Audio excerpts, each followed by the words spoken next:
think we've seen companies get pretty good at sort of marketing orchestration, like building a customer journey, even doing real-time event triggers. You open this email, now I'm showing you this on the website. What's more fascinating and interesting to me is the non-marketing orchestration, right? I just got a lead from my website. Yeah. Who do I send it to? Exactly. How do I route it? Exactly. What stages, what permissions do I have to get? Who's the sales manager? Who's this lead going to? How do you make it easier to make a sale? Right, exactly. I mean, that's one of the things we built routing for.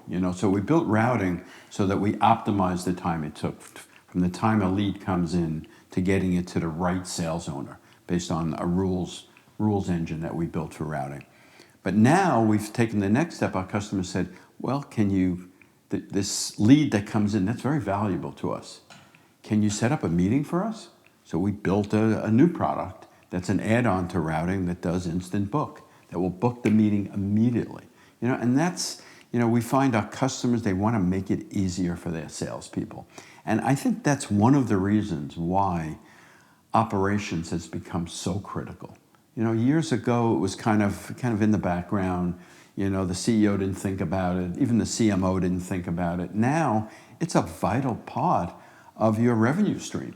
If you don't have strong marketing ops and sales ops with the right tools, you're going to just lose productivity, and you will ultimately affect your revenue flow. Yeah, that's interesting too. So when we think about what's the next generation of CRM, right, exactly. Right, I think about someone using Service Cloud. They're a call center rep. Right. They're probably maybe early in their career, not very senior. And their job is to pick up the phone with a customer and generally today type in stuff into a field or look you up in the CRM system and figure out what your problem is or whatever product you're returning, what issue you're having with the company. Fill out those fields and maybe read a personalized call script. Right. You have one of these 5 problems, I'm going to read one of these 5 scripts. Right.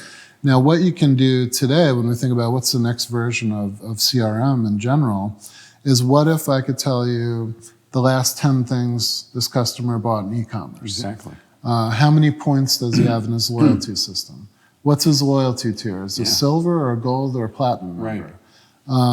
What are the last 3 open tickets they had with the service center? How were they resolved? What's his NPS score?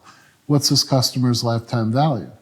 Now, if I had that analytical view of the customer as a $15 an hour call center rep, instead of reading a script, I could be like, oh, I saw you bought this, but you returned it. How did everything work out? Now I'm having a real life conversation, and that's really impactful, right? But even beyond the analytical view, what if I could just do all of the call center routing automatically based on your lifetime value, right? So there's the elements of machine learning and the analytical view coming together to do something interesting. Right. And that's how I think about RingLead, right? You have this customer data that's being stored somewhere, you're extracting it, you're enriching it, you're tooling that data for the obvious use case at the endpoint, which is sales. Right.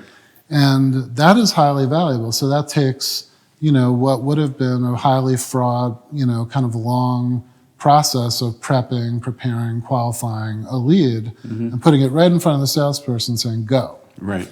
And minimizing and shrinking that time to value is what's interesting.